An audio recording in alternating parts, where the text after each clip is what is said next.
नमस्कार नमस्कार नमस्कार। मैं हूं मुकेश ऋषि। मेरा अभी ताज़ा इंटरव्यू ख़त्म हुआ है और जिनके साथ मेरा इंटरव्यू हुआ है वो ये है, कैंडिड विद नंदिनी रॉय। जगूदा बहुत ही फ्रेंडली थे। अच्छा। जी, शूटिंग चल रही है तो मैं मेकअप उनके मेकअप रूम में बैठा रहता था। जी भी याद है, अभी रिसेंटली जगूदा से मिला था, वो भी याद दिला रहे थे कि या। अपने तरीके से बात कर रहे थे कि एक तरफ अमरीश जी, एक तरफ मैं। आमिर खान से आप पहली दफ़ा मिले होंगे सेट पे। हाँ, अमित उनको साहब। कहा जाता है वो बहुत ही इंटरफेयरिंग हैं। अच्छा। वो सबसे ज़्यादा वोकल आदमी है, इंजॉय करता है को आर्टिस्टों के साथ मिलना बैठना। रियली। अब मैं अपने बेटे को थोड़ी कर अरे क्या हाल है बेटा, कम। आपने खीर में क्यों जहर मिलाया, आप आज बताइए ऑडियंस को।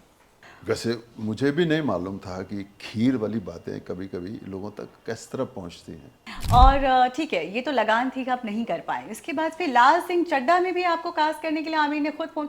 I think Aamir is your huge fan sir. उनको बड़े हुए देख, करीना को बड़े हुए होते हुए देखा उन्होंने। अब उनके बच्चों को देख रहे हैं, से आपका बच्चा बड़ा हो रहा है, उनके साथ पढ़ रहा है या रोज पार्टी में जाते, तो उस पर नजर क्यों नहीं जाएगी।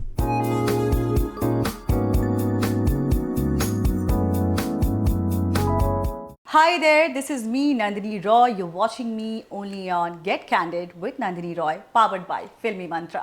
Well, आज के शो पर जो गेस्ट मेरे साथ हैं, 90s के ज़माने में लोग उनके नाम से काँप जाते थे। दहशत का दूसरा नाम थे मुकेश ऋषि, one of the iconic villains of all time and one of the most handsome villains of all time. Let's welcome the one and only Mukesh ऋषि जी। आपको मेरा प्रणाम आपको भी सर। और देखने वालों को भी मेरा नमस्कार प्रणाम। कैसे हैं सर आप? एकदम चंगा है। मैं सुन रही हूँ कि आप बैक टू बैक वापस मूवीज़ कर रहे हैं और एकदम छाने के लिए वापस तैयार हैं। वही काम कर रहा था, जब लास्ट मिले थे तो भी यही काम कर रहे थे।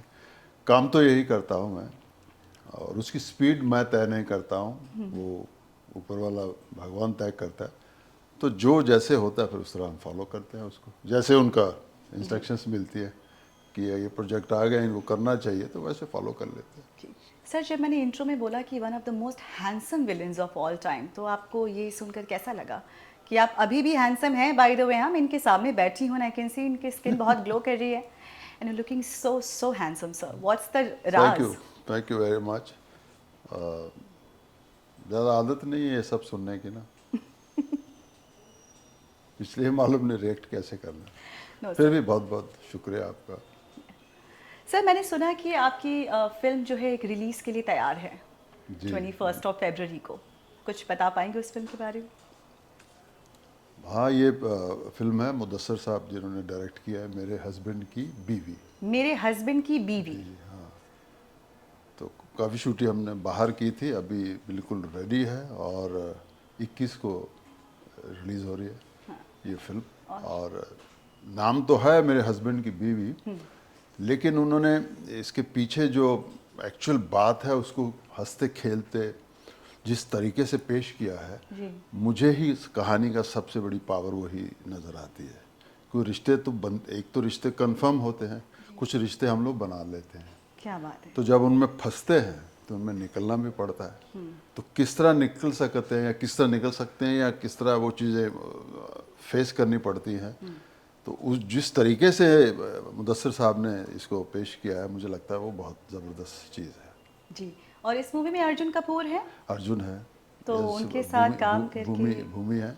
भूमि पढ़ने के हाँ लिए। हाँ। तो अर्जुन के साथ मेरी पहली फिल्म है, भूमि के साथ भी पहली फिल्म है। मैं तो, मेरे लिए सब एक जैसा है, क्योंकि मेरे लिए फिल्म जो जब कर रहे हैं तो उसी में मेरा इन्वॉल्वमेंट जुड़ जाता हूँ मैं कि ये मेरी फिल्म है।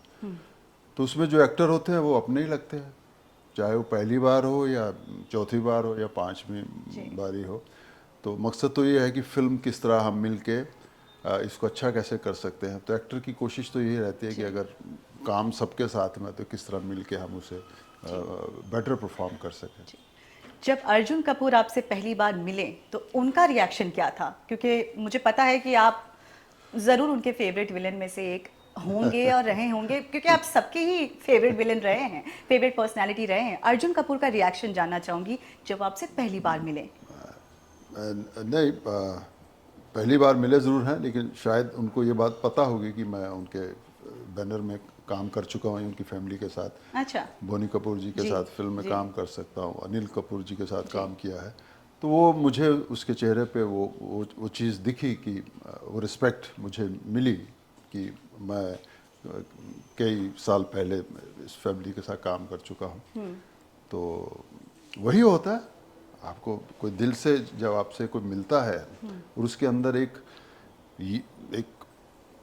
कुछ डिग्री बेटर लगती है कि मैं इस आदमी को जानता हूँ या इन्होंने हमने फैमिली में काम किया हुआ है इन्होंने हमारे साथ, तो अच्छा लगा उससे मिलकर। अच्छा मुकेश ऋषि जी, आपके बारे में सब जानते हैं कि आप जम्मू से हैं, फिर आप चंडीगढ़ गए, फिर वहाँ से आप बॉम्बे आए, कुछ सालों काम किया, दिल नहीं लगा, फिर आइलैंड गए, वहाँ जाके कुछ मॉडलिंग असाइनमेंट्स किए आपने, न्यूजीलैंड गए, फिर वहाँ से फाइनली आप 1988 में वापस आए बॉम्बे 1988 में, यस, में वापस आए। या 2-3 सालों के बाद आपको पहली मूवी मिलती है, हाँ।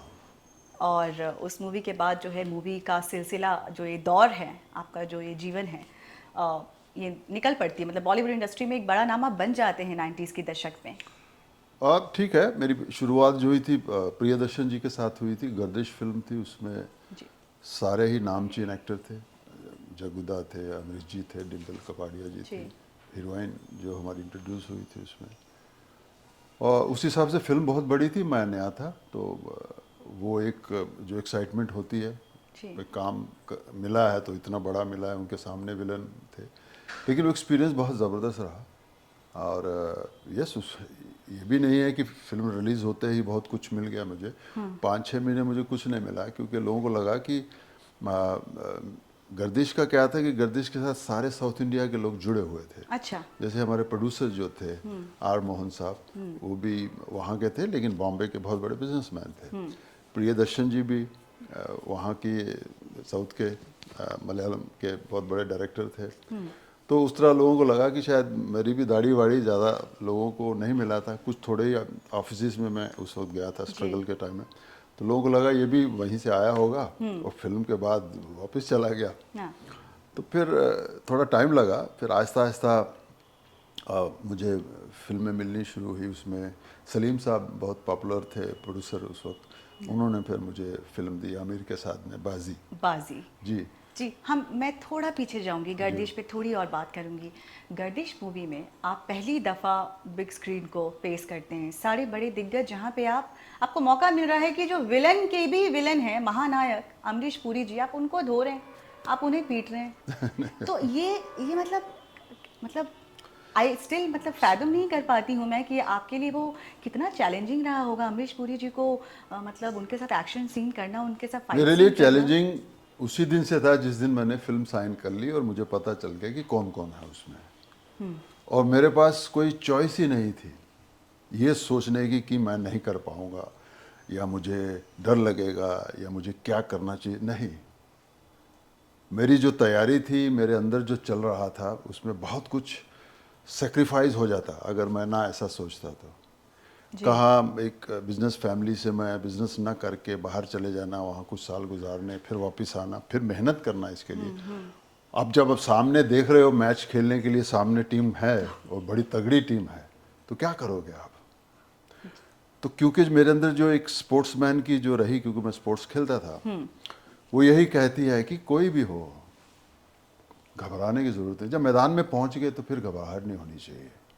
ये ग्राउंड का जो सबसे पहला रूल है, क्योंकि जब जिस ग्राउंड में आप पहुंच गए हो ना, उस ग्राउंड में जो सामने वाला सीनियर हो सकता है, लेकिन बात एक ही है, आप अगर लेवल के नहीं हो तो आप वहाँ होने ही नहीं चाहिए थे।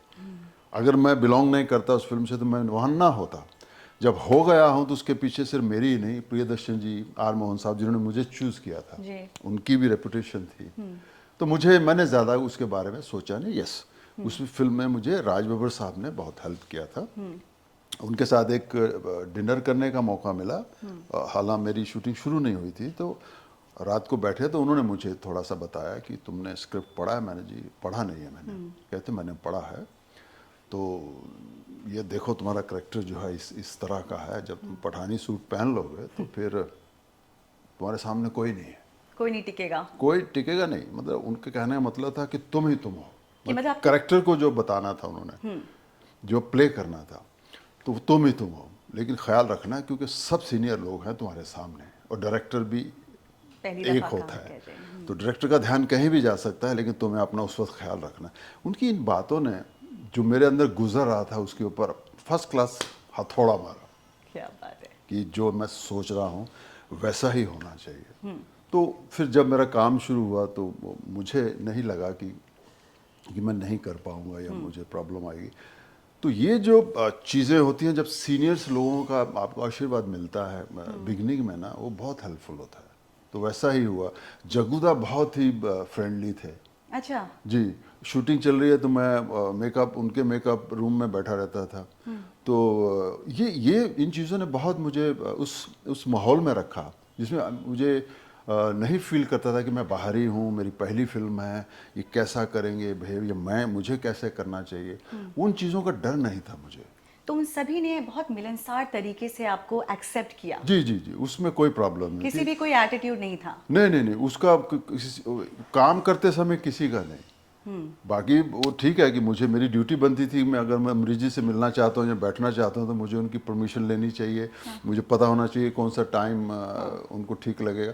ये चीज़ें तो होती रहती हैं, लेकिन काम के समय कुछ ऐसा नहीं होता। कभी कभी जैसे इतने सालों बाद मुझे लगता है कि कभी कभी हम डरा सकते हैं नए आदमी को, वो होता है। यस। और वो होना को मुश्किल काम नहीं है, जी। लेकिन मेरे साथ ऐसा कुछ नहीं हुआ। बहुत ही एक्सेप्टेंस जो होती है ना कई बार, वो बहुत हेल्पफुल रहा मुझे सारा। तो अमरीश पुरी जी के साथ जो फाइट सीन था, जो सीन आप जब फिल्माया जा रहा था, बस वो आज भी याद है वो लम्हा आपको?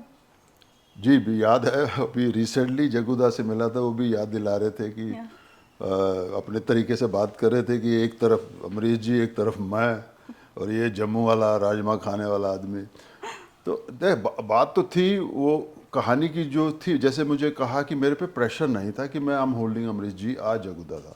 मुझसे जो कहा गया मैं वो करता था, क्योंकि ये तो मेरे दिमाग में नहीं था कि फाइट कैसे होने वाला है, कि मेरी और जग्गूदा की फाइट इस तरह की होने वाली है या मैं इतना पावरफुल होऊंगा। ये सब मुझे करते करते या वहाँ उस वक्त पता चला कि वो लोग क्या सोचते हैं इस करेक्टर के बारे में। जी। ठीक है, मैं तो विलन सोचा था, विलन होगा। तो वो करते करते फिर जो जैसे इंस्ट्रक्शन मिलती थी उसमें कभी भी जैकी श्रॉफ साहब ने नहीं महसूस होने दिया कि ये क्या यार, मुझे होता है कई बार, होता है यार थोड़ा आस्था पकड़ो यार, अच्छा। हाँ थोड़ा यार ध्यान से यार देख चोट उठने लगे, उससे आप नया आदमी घबरा भी जाता है।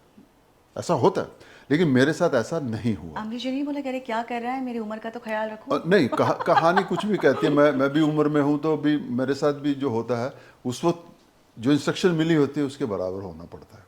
तो बाकी ठीक है, एक एक्टर का जो चीज़ें हमारी होती हैं ख्याल रखना जी। कुछ चीज़ों में, वो तो है ही है, वो तो एक्टिंग का हिस्सा है। जी। तो ऐसा कुछ प्रॉब्लम नहीं हुआ। क्या बात है। ऐसा तो नहीं कि आपने जब शूटिंग खत्म हो गई, फाइट सीन ओवर हो गया, तो जाके अमरीश जी माफ कर दीजिए जोर से तो नहीं लगी आपको कहीं यहाँ, ऐसे कुछ तो नहीं बोला आपने? नहीं, अमरीश जी के साथ पंचेस नहीं थे। आप जिस उनको थोड़ा सा स्कफल था या होल्ड करना था वो सब था, लेकिन ऐसा कुछ नहीं हुआ। मेरे ख्याल गर्दिश की फाइट मेरे लिए मेरी ज़िंदगी की सबसे इजी फाइट और सबसे ज़बरदस्त फाइट था। क्या बात है। क्योंकि मुझे उन चीज़ों का फ़ायदा हुआ जो मुझ में था। क्योंकि मैं जब आया था तो मैं इन चीज़ों में रॉ नहीं था। I was a very good sportsman and मैं बॉडी बिल्डर था, और मैं कराटे वाटे की नॉलेज थी। मैं चंडीगढ़ के सबसे पहले बैच का स्टूडेंट हूँ इन कराटे। तो वो सभी चीज़ें मैं करता था। और वो जो फाइट होती है इज़ वेरी क्लोज टू जो कराटे आप करते हो जो वो होता है, लेकिन फिल्मी फाइट का एक अलग डिसिप्लिन है। जिस तरह जूडो का एक डिसिप्लिन है, कराटे का एक अपना डिसिप्लिन होता है जब फाइट होती है। तो वो जो चीज़ें मुझ में नहीं थी तो वो मैं सीखता था। जी। और वो मैं सीखता था जो फाइट मास्टरों से नहीं, जो फाइटर्स होते थे ना, हाँ। उनको पूछता था अच्छा। कि यार ये किस तरह होना चाहिए, किस तरह। तो वो कुछ चीज़ें मुझे बताते थे कि इस फाइट जो है हमारे पंचेस जो हैं इस तरह होने चाहिए, ये होना चाहिए। सामने एक तो मुझे याद है कि उसने मुझे कहा शीशे के सामने आप शीशे को पंच मारो हाँ। एंड मेक श्योर कि अगर आप शीशा हिट कर रहे हो तो it mean you are hitting an actor. तो आप जब पंच मारो तो वो पंच जो है शीशे के पास से गुजरना चाहिए, Yeah. जो भी करो आप। तो बाकी चीज़ें तो मुझे पता था, पंचेस क्या होते हैं, कि क्या होता है, क्योंकि मैंने एक्सपीरियंस किया हुआ था। तो वो छोटे जो फाइन पॉइंट्स होते हैं आपको, वो सब मैं सीखता रहा। कभी मैंने नहीं सोचा कि मैं आ गया हूँ मुझे सब पता है। क्योंकि उसमें सबसे बड़ी चीज़ होती है कि किसी दूसरे को लगना नहीं चाहिए, क्योंकि अगर लग गया तो फिर आप एक्टिंग नहीं कर रहे। ये उसका डिसिप्लिन है। इसका सबसे बड़ा एग्जाम्पल तो हम सब जानते हैं कि किस तरह से पुनीत इस्सर और अमिताभ बच्चन जी के साथ जो वो सीन हुआ था। जी हाँ, मैं उस वक्त पढ़ता था, मैंने सुना था वो जान जाते जाते yes, बज गई, हो मतलब सकता, दूसरी हो जिंदगी है अमिताभ बच्चन की ये, सकता। जी जी जी। खुद बोलते हैं वो। नहीं, गलती होती है, इसलिए अलर्ट रहना जो है ये हमारा उसका हिस्सा है काम करने का। और ये जो इंसिडेंट है अमिताभ जी का पुनीत इस्सर का, ये उसी वक्त का है आप? नहीं नहीं, मेरे से पहले का है। मैं उसे पढ़ रहा था, मैं उसे चंडीगढ़ में था जब ये हादसा हुआ था। आपका क्या रिएक्शन था? हाँ, उस वक्त तो हम लोग पूरे अमित जी तो हमारे अंदर घुसे हुए थे ना। वही तो मेरे ख्याल, मुझे याद लग रहा है अमित जी की चोट जब लग रही थी, शायद उन्हीं की कोई फिल्म की टिकट लाइन में खड़े थे जब, क्योंकि उस वक्त न्यूज़ का सोर्स बड़े कम होते थे। जी। रेडियो पे न्यूज़ आती नहीं थी, और रेडियो के उस एज में रेडियो के पास जाने की ज़रूरत महसूस नहीं होती थी। जी। मैगजीनें नहीं आती थी, पेपर होता था जिसमें पता चलता था। बहुत हाईलाइट नहीं होती थी हर जगह की, 1 सेकंड में पता चल जाए आपको कि जी। कुछ हुआ है बॉम्बे में। लेकिन इतना मुझे याद है कि वो बहुत लोग जो थे, चाहे मैं नहीं भी था लाइन में या आसपास था, लेकिन मैं कहीं ऐसी जगह था जहाँ काफ़ी लोगों को पता चला, और उनके रिएक्शन सब थे, मुंह खुल जाता ना आदमी का शौक से, ऐसा। तो इतना मुझे याद है वो चोट हुई। लेकिन बाद में फिर जब फिल्मों में आया तो पता चला कि क्या वजह हो सकती है, पंच कैसे लगा हुआ, क्या तो कोई कहीं ना कहीं गलती का ही नतीजा होती है वो, चाहे मुझसे हो या सामने वाले से हो। तो ये इसलिए मैं कह रहा हूँ कि चोट ना लगे आपसे, ये भी एक्टिंग का हिस्सा है। क्या बात है। तो आपने गर्दिश की, गर्दिश बहुत पॉपुलर फिल्म हो गई, आपकी फिल्म इंडस्ट्री में लॉबी भी बन गई होगी, आई एम श्योर मिलना जुलना शुरू हो गया होगा, लेकिन उसके बाद भी जो है आपको मूवीज़ नहीं मिल रही थी। People were thinking that you are from south, down वो साउथ। गर्दिश के बाद 3-4 महीने का वो पीरियड था। हाँ। उनको लगा ये कौन है, हाँ। क्योंकि स्ट्रगल कुछ ही जगह में गया था। जी। जैसे फिरोज नडियाडवाला साहब की ऑफिस में मैं गया था, जी। सलीम साहब का मैंने नाम लिया, इनके ऑफिस में मैं गया था। तो जिनके ऑफिस में गया था गर्दिश के बाद, उन्हीं के यहाँ से फिल्में मिली मुझे। जी। तो फिर वो सिलसिला शुरू हो गया। आई थिंक बाजी सेकंड फिल्म रही। हाँ, बाजी आपकी सेकंड सेकंड रही। तो फिर फिरोज साहब के यहाँ, फिरोज साहब ने पहली फिल्म अपने बैनर में बनाई थी, राम शस्त्र, वो भी जगुदा के साथ। हाँ जी, नहीं, फिरोज नडियाडवाला साहब, फिरोज नडियाड वो मिली। फिर उनके पापा जो उनका जो पहले वाला बैनर था, उसमें फिल्म बनी लहू के दौरान, जिसमें अक्षय और अपने नसीरुद्दीन शाह साहब थे, मैं विलन था। तो इस तरह करते करते फिर वो सिलसिला शुरू हुआ। हो गया। तो जब आप बाजी कर रहे थे, इस वक्त आमिर खान से आप पहली दफ़ा मिले होंगे सेट पे? हाँ, आमिर साहब। उनको कहा जाता है वो बहुत ही इंटरफेयरिंग हैं, फिल्म के हित में उनकी इंटरफेरेंस होती है, बहुत ज़्यादा मिस्टर परफेक्शनिस्ट कहते हैं उनको, लेकिन आपने नज़दीकी से उनके साथ काम किया है, तो आपने क्या ऑब्जर्व किया जो बाकी एक्टरों से बहुत हट के क्वालिटी है आमिर खान में? ये चीज़ें वहाँ उस शूट में नहीं आती हैं कि शूट में हो गया, अच्छा वेट करो मैं कुछ कहना चाहता, ऐसा नहीं होता। उससे पहले कहीं मैं तो नया था, अगर उससे पहले कोई डिस्कशन होती होगी तो उसके लिए बड़ी जगह है जी। कहीं बैठ के डिस्कस कर सकते हो आप। लेकिन ऐसा नहीं होता कि शूट के समय एक्सक्यूज मी 1 मिनट मुझे कुछ ख्याल आया, लेट्स डिस्कस दैट, ऐसा नहीं होता।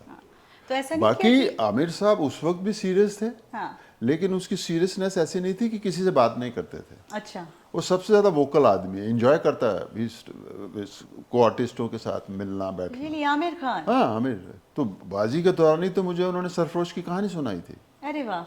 जब बाजी कर रहे थे। हाँ। तो आई थिंक क्लाइमैक्स था वो, तो उसके बीच में टाइम मिलता था तो मुझे उन्होंने कहानी सुनाई। तो फिर कहा करोगे ये रोल?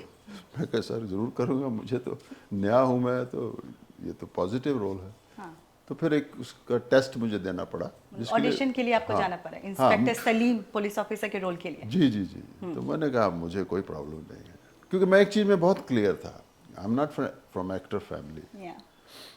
मैं जो भी हूँ मैंने बनाया अपने आप को, और ना ही मेरे पास बड़े सोर्स थे कि एक्टिंग यहाँ से भी मिलती है, यहाँ से मिलती है, वहाँ से मिलती है, ऐसा कुछ नहीं था। मैंने एक कोर्स किया था एक्टिंग का, तो इसलिए मेरे अंदर वो नहीं था कि बस आ गया फिल्में करने, हो चुका, मैं सब कुछ जानता हूँ, ऐसा कभी नहीं था। और वो मेरा प्लस पॉइंट रहा। तो मैंने बोला नहीं मिलेगा तो यही होगा ना कि नहीं पसंद किया उन्होंने। तो मैं इतना तो मैं खुद ही जानता हूँ कि I am not the best, but you could be the best and you became the best and you still are the best. You did Sarfarosh, and उसके बाद आपने तकरीबन बहुत सारी फिल्में की, कुरुक्षेत्र, घातक, तकरीबन बहुत बहुत सारी फिल्में की है, आपने। मृत्युदाता है, कोहराम है, लाल बादशाह है, बहुत सारी है। लाल बादशाह, जी जी। सूर्यवंशम, हाँ, सूर्य उसको सूर्य कैसे आपने सूर्य खीर में क्यों जहर मिलाया, आप आज बताइए ऑडियंस को। फिर आप बोलेंगे मैंने जगुदा के साथ क्यों फाइट की, तो मैं क्या जवाब दूं। देखिए, वैसे मुझे भी नहीं मालूम था कि खीर वाली बातें कभी कभी लोगों तक किस तरह पहुंचती हैं। अभी भी कहीं पे हम लोग था, मैं हाँ, यहाँ पे राजस्थान में शूटिंग कर रहा था बीकानेर में, तो वहाँ अच्छा खासा आदमी उम्र का आप आपस में बात कर रहे हैं, ये वही है जिसने खीर खिलाया था। तो देखिए, फिल्में हमारे ये तो रहा है कि ऐसा नहीं कि मुझे मुझे अपनी देखी हुई पुरानी हर फिल्म याद है। हर फिल्म का वो जो जोश देखने का जो एक जोश होता था, फिर बाहर निकलने की जो एक मतलब, आप जब बाहर निकलते थे तो मेरे ख्याल हाफ एन आवर 1 आवर लगता था आपको जस्ट टू बिकम नॉर्मल। उस वक्त वैसे नहीं, आप धर्मजी ही निकलते थे थिएटर से बाहर। तो वही चीज़ जब थोड़ा सा हल्के होते तो फिर अब नॉर्मल होते थे। ये रहा है अच्छा। इम्पैक्ट फिल्मों का। हम जब फिल्में देखते थे थिएटर में, वो ऐसा नहीं था कि एसी में बैठ के गए और फिल्म देख के आ गए, नहीं जी। साइकिल गए या बस लिया, फिर चल के गए, फिर लाइन में खड़े हुए, फिर वहाँ उस जो विंडो होती है उसमें किस तरह हाथ डाला, वो ली, और टिकट जब हाथ में आई वो, फिर अंदर जो माहौल होता है बैठ के फिल्म देखी, वो सारा एक एक्सपीरियंस होता था। हाँ, ईच फिल्म। और फिर अंदर सीटी मारना, ताली बजाना। हाँ, वो सब सब वो सब। तो इसी तरह आज जब लोगों को उस तरह, जबकि आज इतने माध्यम हो गए हैं, आपको फिल्म के अलावा आप जी बहुत कुछ देख लेते हो फ़ोन जी पे या दूसरी चीज़ों पे, उसके बावजूद भी लोग सिनेमा को, एक चीज़ तो मैं मानता हूँ, जो बड़ी स्क्रीन का सिनेमा है ना, जी। वो ऊपर नीचे हो सकता है, लेकिन उसकी उसकी जो वैल्यू है ना, उसका जो मज़ा है वो कभी कम नहीं होगा। कभी कम छोटी नहीं हो सकता। स्क्रीन नहीं, आप जो जिसको इश्क हो गया बड़ी स्क्रीन से, फिर छोटी स्क्रीन से उसको खुशी नहीं मिलती। तो जो है साउथ की तरफ आपका बहुत ज़्यादा इंक्लिनेशन रहा है अलॉन्ग साइड बॉलीवुड, बट कुछ लंबे वक्त के लिए आप बिल्कुल बॉलीवुड से गायब हो गए थे और साउथ में अपनी फिल्में की, बहुत बड़ा नाम किया। और मैंने एक इंटरव्यू में सुना है कि आप कह रहे थे कि मैं इतना कर चुका था बॉलीवुड में सेम विलन का रोल, और सेम तरीके से वो मुझे प्रोजेक्ट कर रहे थे, और मैं उस चीज़ से बोर हो गया था। आई वांटेड कि विलन को भी थोड़ा फ्लैम्बॉयंट दिखाना चाहिए, थोड़ा एक अलगाव, एक लुक्स में, एक पर्सनालिटी में दिखाना चाहिए। जैसे हमारे पुराने ज़माने में रंजीत डॉन थे, प्राण साहब थे, मतलब क्या उनका सिगार हाथ में एंड स्टाइलिश एंड फ्लैम्बॉयंट। लेकिन आपके वक्त तक जो है थोड़ा उनमें गाउटीपना आ गया था कहीं ना कहीं नहीं, विलन्स को दिखाने के मैं मामले में। इसमें सहमत नहीं हूँ आपसे। आपके इंटरव्यू से मैं कह रही हूँ, आप जिस तरह मैं बोला ना, पूरी पिक्चर देखनी चाहिए, आपने पूरा इंटरव्यू नहीं मैंने देखा ये हुआ। वाला सेंटेंस तो मैं सुना बताता हूँ था। आपको क्या है।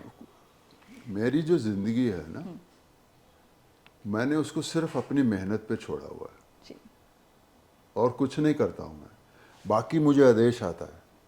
जब सरफरोश यहाँ हिट हुई तो ऐसा लगा कि बॉलीवुड से बहुत काम मिलेगा, लेकिन वो साउथ इंडिया से मिलना शुरू हो गया।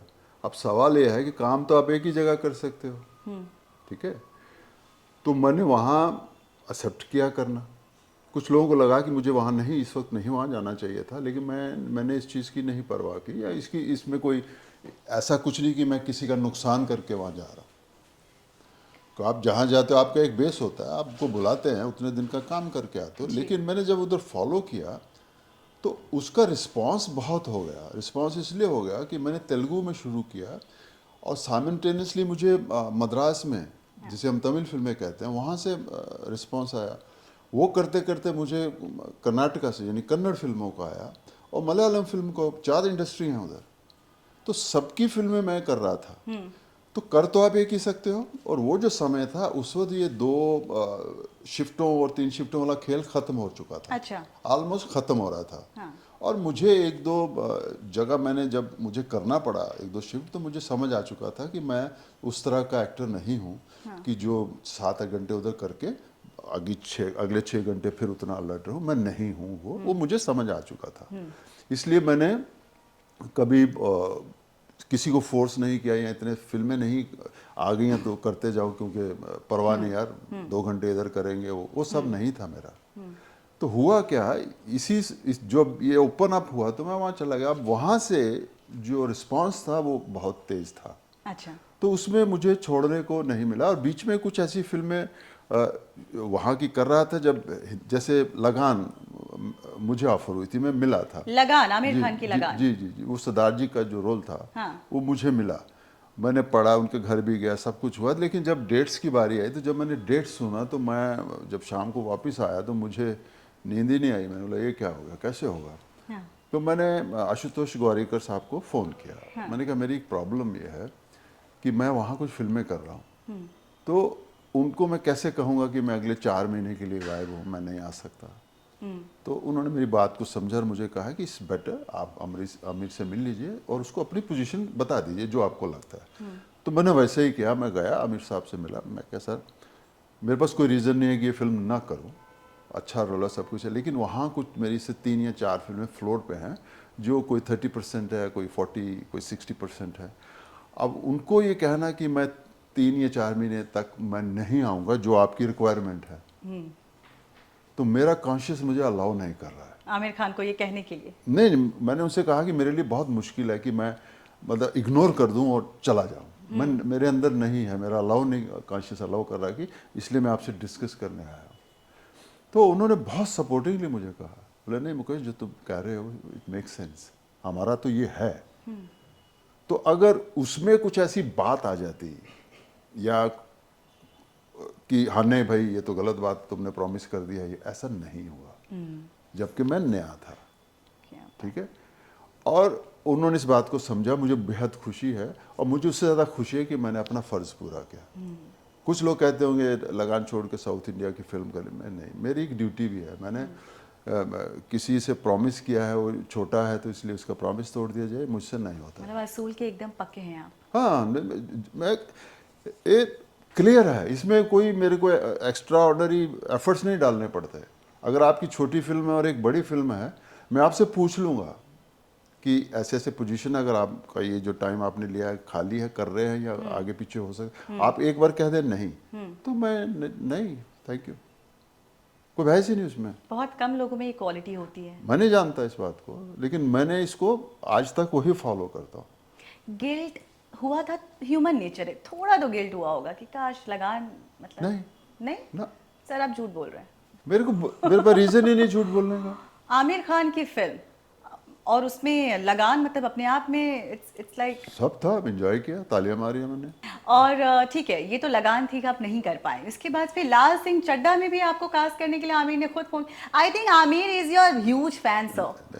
नहीं, अच्छे हैं, बहुत अच्छे हैं। अभी भी हम 25th ईयर ऑफ सरफरोश हुए थे, बहुत अच्छे हैं। उनके यहाँ से ऑफिस से फ़ोन आया था उसके लिए भी। उस वक्त मैं अपनी फिल्म बना रहा था, वो जिसमें बेटे को लॉन्च कर रहे किया बेटे था। को। हाँ जी, उसकी शूटिंग थी। मैंने आंख बंद की, इनकी शूटिंग बाहर थी। मैंने जब उसमें कोरोना फेस हम कर चुके थे शायद। हाँ हाँ, लाल सिंह चड्ढा कोरोना के दौरान ही हाँ, शूटिंग थोड़ी बहुत पंजाब में ठीक हुई है। थी। हम लोग भी इधर, मैं भी उसका विक्टिम हूँ कोरोना का, शूटिंग में रुक गई थी हमारी भी ना। तो फिर जब शुरू हुआ तो मैंने फिर वही चीज़, इसमें कोई डबल माइंडेड नहीं, सिर्फ सोचना। मुझे लगा पहली फिल्म है, बेटे की फिल्म है, अगर मैं वहाँ से हट जाऊँगा तो सारा बिखर जाएगी चीज़ें, क्योंकि एक कोई तो होना चाहिए ना। तो आमिर साहब वहाँ करते करते आमिर साहब के अगर 4 दिन की जगह उन्होंने कहा इतनी दूर जाके या 3 दिन का काम हो रहा है, एक तो ठंडा था वहाँ, हाँ। तो उसका क्या इलाज है मेरे पास।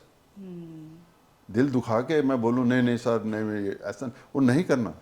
तो आमिर खान को वापस कभी ना नहीं, कर दिया उन्होंने गया। कभी किसी चीज़ के लिए मुझसे कोई शिकायत नहीं की है, कभी कुछ नहीं। कभी जितनी बार भी हम जहाँ भी मिले हैं, with respect for each other मिले हम लोग, कभी उनको नहीं लगा।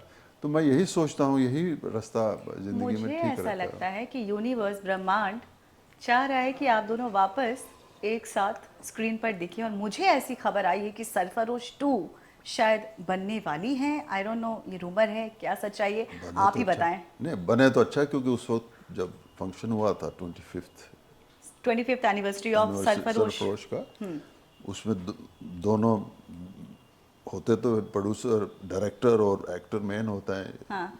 तो दोनों ने रजामंदी बताई थी कि हाँ यस बोथ आर इंटरेस्टेड। तो अगर अब उनके ऊपर है तो सलीम तो तैयार है। सलीम ने तो सलीम, संभाला हुआ अपने आप को, जब मर्जी बना लो। अरे क्या बात है। और सलीम जी के बिना सरफरोश बन भी नहीं सकती है। वाह क्या बात है।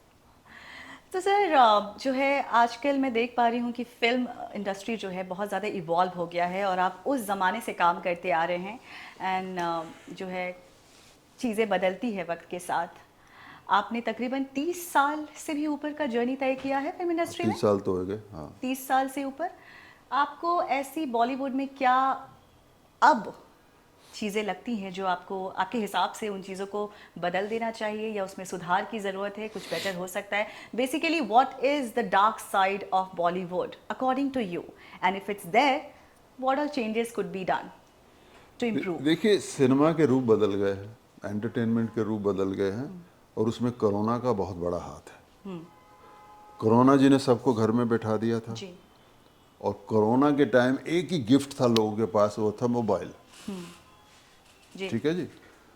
और उस मोबाइल को उन्होंने एक्सप्लोर किया लाइक एनीथिंग, हाँ और उस मोबाइल ने उनको कुछ सोचने पे मजबूर किया, और उन्होंने कुछ मिस नहीं किया, और उसमें उन्होंने नई चीज़ों की खोज कर ली जिसका नाम है ओटीटी प्लेटफॉर्म। जी एक और चीज़ उन्होंने खोज की, उनका लगाव टुवर्ड्स साउथ इंडियन फिल्म्स। ठीक है। इतने सीरियसनेस से उन्होंने कभी फिल्में नहीं देखी थी साउथ की, चाहे वो हिंदी में डब होके आए या अदरवाइज आए। जितनी सीरियसनेस उन्होंने इसमें कोरोना काल में दिखाया। इसमें दिखाया, तो ये एक बहुत बड़ी डेवलपमेंट लोगों के अंदर हुई। अब ओटीटी प्लेटफॉर्म, आप क्या एट पार इंडस्ट्री खड़ी हो चुकी है हाँ आज भी, और कोरोना के आसपास यहाँ उस वक्त एक्सप्लोर हो गई, जी। लेकिन वो इंडस्ट्री खड़ी हो चुकी है। इससे चैलेंज, और वो जो ओटीटी प्लेटफॉर्म है वो टीवी के लिए उनका ध्यान नहीं है कि ये टीवी में देखी जाए। वो बना ही इस डिवाइस के लिए है, फोन के लिए। हाँ क्योंकि आप अभी आपने बातों बातों में 10 मिनट देखा, अभी मैं बाद में देखूंगी, अभी मैं वॉल पे बैठ के देखूंगी, अभी मैं थोड़ा कैंटीन में देखूंगी, ये बने ही उसके लिए। करते करते वो अब उसकी शेप चेंज होती चली जा रही है, उसमें चैलेंजेस आने शुरू हो गए हैं, उसमें अच्छी स्टोरीज आ गई हैं, कंटेंट बहुत अच्छा हो गया, एक्टर्स बहुत बड़े इन्वॉल्व हो गए। दैट्स आई एम कहिंग, मैं बोल रहा हूँ कि they both are at par. But big screen, जैसे मैंने पहले कहा, उसका ऑरा जो है उसको आप चेंज उसको नहीं कोई कर नहीं सकते। बदल सकता है। हाँ जब वहाँ 10 सेकंड का जब क्लोजअप आता है ना, तो उसमें दुनिया दिख जाती है आपको। तो दोनों अपनी जगह है। इसमें खुशी इस बात की है कि पहले इंडस्ट्री में भी एक्टर ही काम करेंगे, वो कोई दूसरे लोग तो, इंजीनियर तो आने वाले नहीं उधर, जी। या ना ही डॉक्टर आने वाले, एक्टर ही आएंगे। हाँ तो और एक्टर पैदा हो गए, और उन एक्टरों की वजह से, उन कहानियों की वजह से हमारी जो अप्रोच होती है टुवर्ड्स उसे प्ले करने में, बदल गई। सिनेमा ओवर द टॉप करते थे हम लोग, हमें विलन को थोड़ा ओवर द टॉप करना पड़ता था, जी। बात भी वैसे। लेकिन वहाँ जब नेचुरल कहानियाँ हैं, तो वहाँ जैसे एक पुलिसमैन है, तो पुलिसमैन जिस तरह बिहेव करता है वैसे ही आपको करना है। हाँ जिस तरह कोई गांव का जो बदमाश है करता है, उसका एटीट्यूड क्या होगा, वैसे ही कपड़े हैं उसके। तो ये फ़र्क आ गया, लेकिन काम वही है।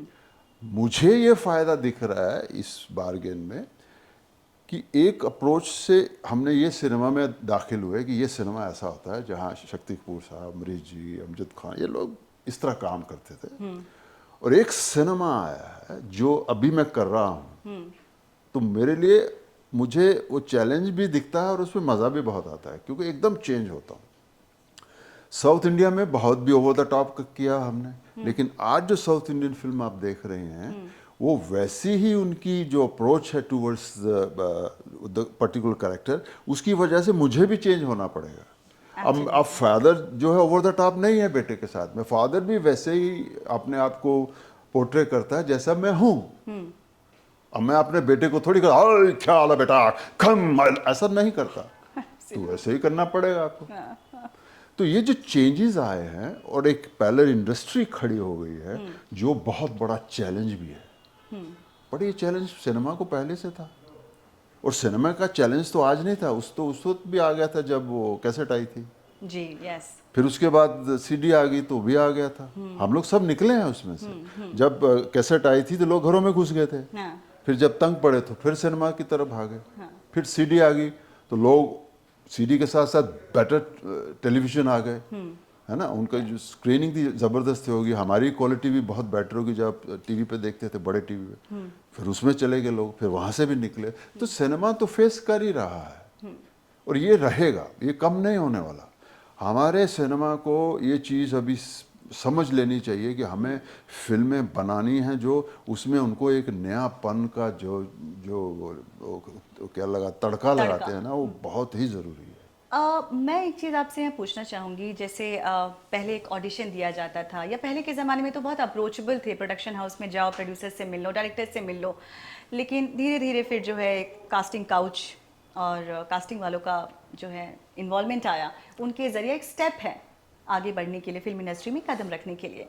लेकिन अब मैं देख पा रही हूँ कि अब सोशल मीडिया के आने की वजह से जिनके फॉलोअर्स ज़्यादा हैं, और मुझे लगता है कि उनको ज़्यादा तवज्जो दिया जा रहा है। आजकल मैं देख रही हूँ OTT पे किसी को भी ले लिया जा रहा है, जिनके फॉलोअर्स ज़्यादा हैं सोशल मीडिया पे, जो ब्लॉगर्स हैं बड़े बड़े, उनको फिल्मों में ले लिया जा रहा है, ये कह के कि इनका फॉलोअर ज़्यादा है तो फिल्में हमारी ज़्यादा चलेंगी क्योंकि इनके फैंस देखेंगे, पर एक्टिंग में ज़ीरो है वो, लेकिन फॉलोअर्स के नाम पे आजकल ऐसा हो रहा है। और म्यूज़िक वीडियो में तो बहुत ज़्यादा, और फिल्मों में भी ये चीज़ें अब शुरू होने लगी। इस चीज़ को आप कैसे देखते हैं? आपकी ये बात तो सही है कि कास्टिंग आ गई फॉरेन में, बहुत पहले से कास्टिंग के बिना आप कहीं जा भी नहीं सकते। You have to be a part of some agency, उसके बाद ही आप वो आगे से जाता, अब डायरेक्ट यू कांट अप्रोच, ये तो वहाँ बरसों से चल रहा था। अब स्लोली स्लोली यहाँ भी आ गया है, इसके कुछ फ़ायदे भी हुए हैं और कुछ नुकसान भी हो सकता है, क्योंकि हमारे ज़माने में तो डायरेक्ट ऑफिस में जाते थे, तो वहाँ प्रोड्यूसर से भी कभी मिलते थे, उनका नहीं मन है तो और बात है, तो वहाँ अपने डायरेक्टर साहब को भी मिल लेते थे, उनके आदमी को उनको अच्छा लगा देख के तो बुला लिया या बिठा लिया, बात इस तरह एक डायरेक्ट बात होती थी। लेकिन इसमें कास्टिंग का जो सिस्टम है, इसमें एक चीज़ की मुझे ठीक लग रहा था, इस बात तो ठीक लग रहा है कि जो आदमी फिल्मों के लिए आ रहा है उसके पास वो गुण है कि नहीं है, वो स्पार्क है कि नहीं है, छोटा रोल हो या बड़ा रोल हो, वो चीज़ तो चाहिए। देखिए डार्क साइड तो कास्टिंग में भी है, कुछ कास्टिंग वो वाले सब जो जगह हैं, हमेशा रहेगा, हर हमने सुना ही डिपार्टमेंट में है। रहेगा, हाँ, हर डिपार्टमेंट में हर वक्त रहेगा, उसको आप चेंज नहीं कर सकते। हो सकता है उसमें कोई बड़ा आदमी हो जाए, उसके उसके मुकेश को ज़्यादा पसंद करे, नरेश को ना पसंद करता हो तो मुकेश को आगे कर देगा, ये होता है, होता तो रहेगा। बॉलीवुड में पॉलिटिक्स है ना, फेवरेटिज्म है ना, ग्रुपिज्म है ना। नहीं नहीं, आप समझे नहीं बात को। अब ग्रुप और फेवरिज्म क्या होता है पहले बताइए। मैं आपसे जानना चाहती हूँ क्योंकि आपने नज़दीकी से काम किया है। देखिए क्या है, हमारी एक इंडस्ट्री की एक फैमिली है। मैं किस फैमिली की बात कर रहा हूँ? मैं बात कर रहा हूँ राज कपूर साहब की फैमिली की, जी। मैं बात कर रहा हूँ दिलीप साहब हो गए, धर्म जी हो गए, ये फैमिली हैं, इनके जो बच्चे हैं, ठीक है, पिछले कई सालों से इनमें से ही बच्चे, इन्हीं के ही भाई, इन्हीं के ही रिश्तेदार जो हैं डायरेक्टर बने हैं, उनमें से कई लोग एक्टर बने हैं, एक्ट्रेसेस बने हैं, ठीक है, और ये लोग साथ में पढ़े हुए हैं। अब सनी के साथ कोई तो पढ़ा हुआ होगा, बिल्कुल। बॉबी के साथ कोई तो पढ़ा हुआ है, जी। करीना के साथ कोई तो पढ़ा हुआ है यहाँ पे। तो क्या होता है, ये लोग एक दूसरे के जन्मदिन सेलिब्रेट होते हैं। मैं फिल्मों की अभी फिल्मों में आने की बात नहीं कर रहा हूँ, एक दूसरे से मिलते हैं, फैमिली मिलती है, जन्मदिन होता है, एक डायरेक्टर के घर ही जाएगा, एक प्रोड्यूसर डायरेक्टर के घर जाएगा, हीरो से मिलने जाएगा। तो वो जो ग्रुप है इनका, वो एक बहुत बड़ा ग्रुप है। तो जब जनरेशन चेंज आते हैं तो सबसे पहले जो फायदा जो होता है, जिन पे नजर जाती है, वो यही ग्रुप होता है। अच्छा। वो मुकेश को ढूंढने जम्मू नहीं आने वाले और ना ही किसी को पंजाब जाने वाले, आसाम जाने वाले। वो सबसे पहली नजर जो है उस ग्रुप की, मैं उस ग्रुप की बात कर रहा हूँ, वो वहीं जाने वाली है। आप कहते हैं करण जौहर ऐसा करते हैं, भाई करण जौहर तो उनके साथ बर्थडे मनाता है अपने बच्चों के साथ, उनके बच्चों के साथ, उनको बड़े हुए देख, करीना को बड़े हुए होते हुए देखा उन्होंने, अब उनके बच्चों को देख रहे हैं, ऐसे आपका बच्चा बड़ा हो रहा है, उनके साथ पढ़ रहा है या रोज पार्टी में जाते, तो उस पर नजर क्यों नहीं जाएगी उनकी? पहले बताइए मुझे, क्यों नहीं जाएगी? चाहे उसमें टैलेंट नहीं भी हो फिर भी जाएगी नजर। देखिए ये आपको लगता है कि इसका बेनिफिट हो सकता है उनको, लेकिन इसका नुकसान कोई ज़्यादा नहीं झेलता। और मुझे भी एक चीज़ लगता है कि एक बार करण जौहर लॉन्च कर देंगे किसी को, लेकिन अगर ऑडियंस ही है ना, जनता अपनी, मतलब आखिरी तो वर्डिक्ट जनता का ही है, एक बार आपको वो प्लेटफॉर्म ज़रूर मिल जाएगा, लेकिन लंबे समय तक आप टिकेंगे नहीं टिकेंगे वो ऑडियंस पे डिपेंड करता है। सो आई थिंक वो एक गेट अवे है, एक प्लेट मिल जाता है मैं एक क्या, बार वो चांस जो पहला है वो उनको मिलेगा ही मिलेगा। मिलेगा। आप मुझे दिखाइए, आप मुझे बताइए कि आप फैक्ट्री लगाने जा रहे हैं, अगर आपका चचा का बेटा इंजीनियर है तो आपकी चाचा नज़र, का बेटा आपकी नज़र नहीं जाएगी उस पर? जाएगी कि नहीं? तो जाएगी। हो सकता है आपके पापा का नहीं बेटा, उसको मिलो मिलो देख लो उसको। अब नहीं अच्छा लगा, आप डिस्कस करेंगे, नहीं पापा नहीं मज़ा नहीं आ रहा, ऐसा ही है। अब मुझे ये बताइए कि ठीक है इनकी आपस में मोहब्बत है, प्यार है, तो करोड़ों रुपए खर्च होते हैं फिल्म बनाने में। अगर उनको ज़रा सा भी बनाते समय शक है तो फिल्म नहीं बनेगी। ये वो भी अपना भरोसा झोंक देते हैं क्योंकि उनके रिश्ते और आपसा मेल इतना मजबूत होता अटूट है। है। ठीक है, अब मान लीजिए करण साहब ने सैफ के बेटे को लॉन्च कर रहे हैं तो भरोसा बहुत है उनमें। उन्होंने उसको हंसते देखा है, रोते देखा होगा, शरारतें करते देखा होगा, तो एक डायरेक्टर की नज़र देखती रहती है। आप इसी रिश्ते में कोई रिश्ता बनता है जिसके लिए मैं फिल्म बनाता हूँ, जिसके लिए आप बनाते हो, वो फ्री में नहीं है, खर्चा हो रहा है। ठीक है, जी। अब वो दूसरे रिश्तों में उतना पैसा लगाता है कोई किसी के ऊपर? नहीं, उसमें उम्मीद बैठ जाती है कि मैं इस पे लगाऊंगा। इसको एक बेसिक फ़ायदा दोनों को होता है कि नाम होता है, पब्लिसिटी एक हिस्सा जी। है, नाम है, उसका बेटा है, प्रेस फटाफट आ जाती है, आपको ये हो गया उसके वो तो करते हैं, वो सब चीज़ें चलती हैं। बहुत होगा तो दो मौके मिल जाएंगे। सो सर आजकल मैं देख पाती हूँ कि अब जैसे सोशल मीडिया की मैं बात कर रही थी कि रातों रात कोई भी स्टार बन रहा है, ठीक है, टैलेंट है नहीं या होगा लेकिन फिल्म का टैलेंट नहीं है, एक्टिंग नहीं जानते हैं, शायद सिंगिंग नहीं जानते हैं, लेकिन क्योंकि उनके फॉलोअर बहुत ज़्यादा हैं, क्योंकि वो सोशल मीडिया पे छाए हुए हैं, तो उनको लोग अप्रोच करते हैं। सिमिलर एग्जांपल एक और दूंगी, माला गर्ल मोनालिसा, जो कि कुंभ के मेले में जो है वो माला बेचती थी और उनकी आंखें सबको बहुत प्यारी लगी, और उसके बाद जो है पूरी मीडिया, पूरे चैनल वाले, मतलब नेशनल क्रश जिसको कहते हैं वो बना दिया गया उनको। फिल्में ऑफर हो रही है, 10 लोग उनके बाल संवार रहे हैं, मेकअप हो रहा है, सो लाइफ बिल्कुल बदल गई रातों रात। आप इस चीज़ को कैसे देखते हैं? मैं इसको पॉजिटिव सोचता हूँ।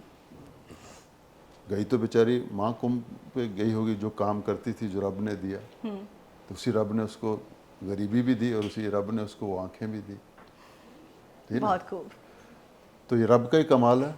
और आप कह रहे हो कि मुझे थोड़ा सा मुझे मुझे याद आ रहा है कि मैंने थोड़ा सा देखा है उसको, ये सुनते जो भी टीवी पे जब आता था कि वो माला बेचती थी। अब मैं इसको पॉजिटिव लेता हूँ। लड़की काम करती थी, वहाँ भी शायद माला ही बेचती थी, वहाँ उसकी नज़र, किसकी नज़र पड़नी चाहिए थी जी? उसके ऊपर उसकी नज़रें तो बहुत गई होंगी, लेकिन उसकी गई जिसने हाईलाइट करना था उसको, वो फोटोग्राफर था। हाँ, ठीक है, फोटोग्राफर। तो ऐसा तो है नहीं कि उस लड़की को हज़ारों या 20,000 लोग दूसरों ने नहीं देखा होगा, देख के गए होंगे, माला लिए होगी, इतने हाँ अच्छी दिखती थी यार, देखो कितनी, यही। हाँ, लेकिन बात कहाँ बनी जब वो फोटो खींची, उसने फोटो खींची तो फोटो छापी, फिर किसी ने वीडियो उतार लिया। तो मैं तो सोचता हूँ शायद महाकुंभ में ऊपर वाले ने, भगवान ने शायद उसके लिए कोई रास्ता खोलना था। बात है। अच्छा, इसी तरह अगर मैं एक और बात आपसे कहूँ तो आजकल बहुत ट्रेंडिंग चल रहा है इंडियाज़ गॉट लेटेंट का कंट्रोवर्सी, और रणबीर अलाहाबादिया जो कि मशहूर पॉडकास्टर हैं, उन्होंने इंडियाज़ गॉट लेटेंट, एक ऐसा शो है, कॉमेडी शो है, जहाँ पर कंटेस्टेंट आते हैं और कुछ वल्गर बातें होती हैं वहाँ पे, बिलो द बेल्ट बातें होती हैं और उसको कॉमेडी का नाम दे दिया जाता है। तो रणबीर अलाहाबादिया उस शो पर पहुँचे थे और वहाँ कंटेस्टेंट से कुछ ऐसी बातें कह डाली उन्होंने, ऑब्सीन बातें, इनअप्रोप्रिएट बातें जो कि सोसाइटी में एक्सेप्टेबल नहीं हैं।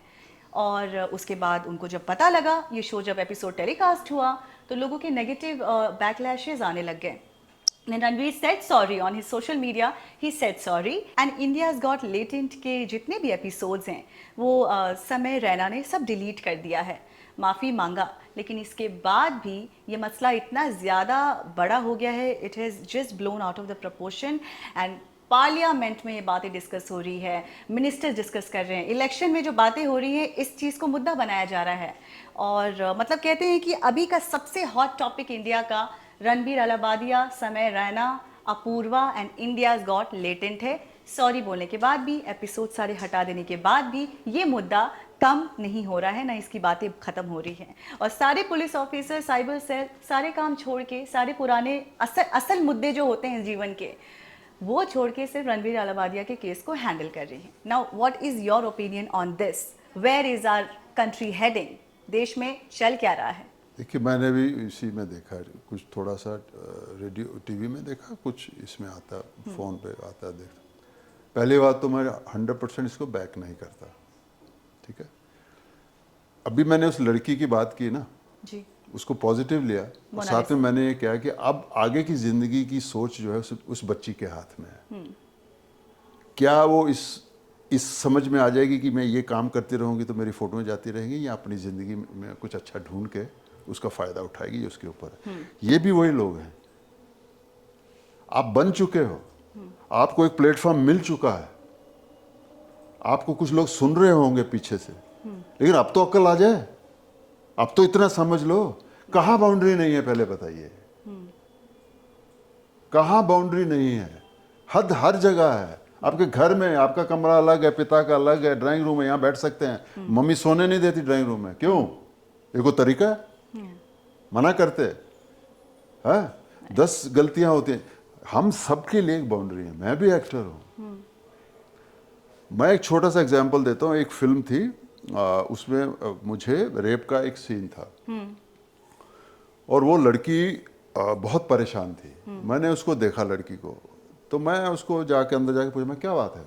बोलती ऐसे ऐसे उन्होंने मुझे कहा कि ऐसे ऐसे होगा, ऐसे वो।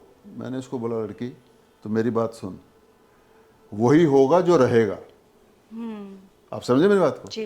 क्योंकि मुझे पता है इसकी हद है ना, इसकी हद है। अगर बेचारी कुछ कह भी दे, लिबर्टी दे भी दे, लेकिन वो रहने वाला नहीं है, तो फायदा क्या है? तो मैं कहता, तू फिक्र मत कर, वही होगा जो जो हद है इसकी। क्यों, मैं पहले कर चुका हूं ना। तो मैंने वही होगा, तो फिक्र मत कर। तो पांव छू के गई मेरे वो बाद में। और मुझे पता है इस बात का, क्यों डराना उसको भाई? मैं एक्टर हूं, तू एक्ट्रेस है। हम सब ने हर चीज को हमने अपने दर्द को बताना। मैं हंसता हुआ आया हूँ, सीन में दर्द दिखाना है, इस तरह दिखाना है कि आप रो पड़ो, वो मेरी एक्टिंग है। तो ये हद मेरे लिए भी है, आपके लिए भी है, सबके लिए।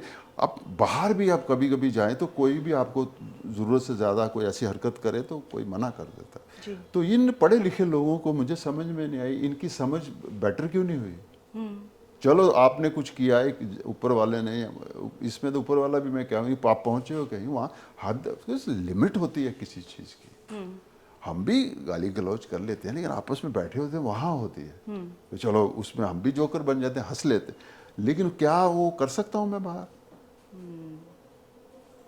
तो ये चीज़ें समझिए, लेकिन मैं बिल्कुल बैक नहीं करता उसको। मुझे जितना मैंने देखा वो उसमें बहुत गलत था। लेकिन सर एक सवाल है कि उन्होंने सॉरी बोल दिया, सारे एपिसोड्स हटा दिए गए हैं, माफ़ी बार बार मांग ली गई है, आइंदा ये चीज़ होगी नहीं, लेकिन इसके बाद इसको नेशनल मुद्दा क्यों बना दिया गया है? क्या इस देश इंडिया में हमारे पास और मुद्दे नहीं हैं? भूखमरी का मुद्दा है, रेप का मुद्दा है, आज इतने केसेस हमारे पड़े हुए हैं, उसको कभी सीरियसली नहीं लिया जाता है। सबकी बातें हो रही है, हाँ, सबकी बातें हो रही बातें ही है, तो हो हर रही चीज हैं। सामने आ रही है। नहीं ऐसा क्या एक्शन बात, तो नहीं लिया जा रहा क्या सर। बात कर रही हैं? आपके सामने महाकुंभ, 60 करोड़ आदमी, आधे यूरोप की, पूरे यूरोप की पॉपुलेशन यूपी में घूम के नहा के जा रही है, आ रही है। जी, वो भी अगर आंख बंद के सोचिए मैंने क्या कहा और क्या हो रहा है उसको उधर। संभालना बहुत मुश्किल है, इतनी तादाद को, और संभाला जा रहा है। अरे सच event, my God. Grand event for sure. ठीक है, तकलीफ आई, कुछ लोगों को हादसा हुआ, उनको ऊपर वाला जी, शांति जी। दे, वहाँ हुआ, मानते हैं। जो सुनता हूँ ये मैं सब न्यूज़ की है, लेकिन जहाँ प्राउड फील करना है वहाँ गलतियाँ क्यों निकालनी है? आप जिस दिन नेशनलिस्ट बन जाओगे ना, आपकी सारी प्रॉब्लम सॉल्व हो जाएगी। क्या सारी रोड जो है मेरे फ्लैट के सामने से निकलेगी? क्या सारे फ्लाईओवर मेरे घर के सामने से निकलेंगे? क्या सारे जितने भी दुनिया के, हिंदुस्तान के जितने एयरपोर्ट हैं मेरे मेरे 10 फुट दूर बनेंगे? नहीं, वो जहां भी बने हैं मुझे खुशी है। हमारा नवी मुंबई में एयरपोर्ट आ रहा है, मुझे खुशी है। उस दिन स्पेशली मैं बॉम्बे गया तो मैंने कहा यार वो मैं नहीं गया हूँ अंदर से, चलो चलते हैं। मैं आया, 15 मिनट में हमने अपना सी लिंक क्रॉस करके वो बांद्रा वाला जो पुराना ब्रिज है वहाँ पहुँच गए थे। मैं 50 लोगों को बोल चुका हूँ, इतना एक्साइटेड हुआ। पहले तो खुश होना सीखिए। जी। हर वक्त गलतियां देश बहुत सही जा रहा है और सही हो रहा है, अगर ना हो रहा था तो हम यहाँ नहीं पहुंचते। तो सर अगर हम बात कर ही रहे हैं ऑब्सीन वल्गैरिटी की और फाउल लैंग्वेज की, तो आप रणवीर तो अब कर रहे हैं, आपने तो 20 साल पहले मतलब कर दिया था, जिसके लिए आपको भी बुरा लगा था। गुंडा मूवी की मैं बात कर रही हूँ यहाँ पे। वहाँ उस ज़माने में 1998 में ये फिल्म आई थी, और आपका वो जो डायलॉग है, कहना चाहेंगे? नहीं वो ठीक है, उस वक्त ये एक फिल्में बनती थी, एक पर्टिकुलर थे डायरेक्टर, वो कांति कांति शाह साहब, वो इस तरह की फिल्में बनाते थे। फिल्में उनकी फ्रंट बेंचर एंजॉय करते थे इंटीरियर्स में, ये सब चल रहा था। मैंने तो उनको नहीं कहा था बनाओ, वो तो बना रहे थे। हाँ। मैं तो नया था उस दिन, तो उस वक्त तो ठीक है, जो किया मैंने उसमें कोई गलती नहीं किया मैंने, लेकिन हर आदमी सीखता करते, मुझे लगा कि शायद गलती होगी मुझसे, मुझे नहीं करनी चाहिए। बट उस वक्त भी इस तरह की फिल्में आपको नुकसान नहीं पहुंचाती थी, इसलिए क्योंकि वो इस वक्त ये सोशल मीडिया का नहीं था, वो फिल्म तक ही था। आप फिल्म देखेंगे तो आपको लगेगा क्या है उसमें। हाँ, अब तो नहीं बहुत ह्यूमरस है वो फिल्म। हाँ, नहीं ह्यूमरस बाद में बनी, लेकिन उनको उस लोग देखते थे और किसी ने उनको सोसाइटी से बाहर नहीं निकाला हुआ था, वो फिल्में बना रहे थे, उस तरह की बनती थी। लेकिन हुआ क्या, जब ये कंप्यूटर सब आए तो इसमें से लोगों ने इसको देखना शुरू किया, दुनिया ढूंढनी जब शुरू की, उसमें जब कर रहे थे तो उसमें उनको गुंडा भी दिखी। और मुझे सबसे पहले गुंडा की जो अचीवमेंट बताने वाले हैं सैफ अली खान साहब। सैफ अली खान। जी, हम लोग ट्रेवल कर रहे थे बॉम्बे टू हैदराबाद, उनका अपना काम था, मेरा अपना। तो उन्होंने मुझे कहा कि a man, have you seen something on going on computer about गुंडा? मैं कहा नो सर। तो उन्होंने कुछ वर्ड यूज़ किए कि your lines are most heard lines, are most seen lines, इस तरह था। मैं I have no idea because मैं I am not a computer man, तो मैं नहीं हूँ। तो वहाँ से वो जब फर्स्ट टाइम मुझे पता चला, तो वो करते करते वो मल्टीप्लाई ही हुआ है आगे। अब मैं तो कभी गया नहीं देखने के लिए क्या है, लेकिन मुझे उसका एक ही प्लस पॉइंट नजर आया। उस वक्त जो मुझे डर लग रहा था कि क्या है यार, मैं क्यों हो रहा है ऐसा, क्यों बोल रहा हूँ, जो यंग जनरेशन है, हाँ। जिन्होंने कंप्यूटर को कंप्यूटर किया है ना, बहुत बड़ी चीज किया, सब कुछ आ गया उसमें, उन्होंने उसमें ह्यूमर ढूंढ लिया। हाँ। उन्होंने उसका कोई किसी का साइड इफेक्ट किसी को नहीं लगा, किसी को नहीं लगा ये क्यों इस तरह बोला गया है, उनको ह्यूमर आया, तो वो उसके करते करते वो मल्टीप्लाई हो गई कि आज लोग घरों में मुझसे बात कर लेते हैं, वो गुंडा वाला बात बताइए, उसका लाइन बताइए, तो रेडियो शो होने लगे। कहीं अमेरिका से फ़ोन आया रेडियो का, आपसे बात करने के बाद गुंडा पार्टी है हमारी, बुल्ला पार्टी, वहाँ बुल्ला जाना, पार्टी। ऐसा कुछ है। तो मैंने भी इसको ऐसे समझा कि मुझे खुशी हुई कि बजाय गलतियों निकालने कि आपने इसमें ह्यूमर ढूंढ लिया हाँ। कि हमें अच्छा लग रहा है। तो जब आप उस तरह ह्यूमर ढूंढ लेते हो, आप जो एज है, जिस एज ने ढूंढा गया, तो फिर वो घर में एक्सेप्ट सा हो जाता है। जी। तो थैंक यू वेरी मच उसके लिए। एक डायलॉग सर, एक बार प्लीज सर। उसका तो वे मेरा नाम है बुल्ला और रखता हूँ मैं हमेशा खुला। क्या बात है sir, too good sir, too good. देखिए मतलब लोगों को, और कई फिल्में हैं और भी लोगों को पसंद आई जिसमें कुछ चीज़ें उन्होंने ढूंढ ली, खीर जैसे कहा आपने, तो इस तरह थैंक यू सो मच। आप लोग क्या क्या ढूंढते हो भाई, सबसे अच्छी बात है, मज़ा आता है, तो ठीक है। सर एक टॉपिक है जिस पे मैं आपसे गहराई से जानना चाहूँगी इस बारे में कि 90s के दशक में अंडरवर्ल्ड का कनेक्शन बहुत ज़्यादा हुआ करता था। अंडरवर्ल्ड पैसे लगाते थे बॉलीवुड में। आपने नज़दीकी से सुना ज़रूर होगा, अगर देखा नहीं होगा तो। क्या सिनेरियो था? क्योंकि शाहरुख खान भी ये बात कहते हुए नजर आए हैं कि कुछ फिल्में मुझे अंडर प्रेशर साइन करनी पड़ती थी, क्योंकि अंडरवर्ल्ड का प्रेशर होता था कि शाहरुख इस फिल्म में चाहिए तभी पैसा लगाऊंगा। स्क्रिप्ट नहीं भी पसंद आती थी, फिर भी शाहरुख ने फिल्में की है। नाम तो नहीं बताया उन्होंने कौन सी फिल्में की, लेकिन हाँ, क्या चलन था उस वक्त, क्या दौर था, अंडरवर्ल्ड का क्या कनेक्शन था बॉलीवुड इंडस्ट्री से, थोड़ा इस बारे में बता सकें तो। सुनते थे, और जिनके बारे में सुनते थे वो लाइव थे, वहाँ थे, कहाँ थे, दुबई में थे या कहाँ कहाँ थे, ये चीज़ें तो डिस्कस होती भी थी और पता भी चलता था। लेकिन मेरा कोई ऐसा एक्सपीरियंस नहीं है कि मैं उनको सेट पे मिला हूँ, किसी को भी मेरा कोई एक्सपीरियंस नहीं है।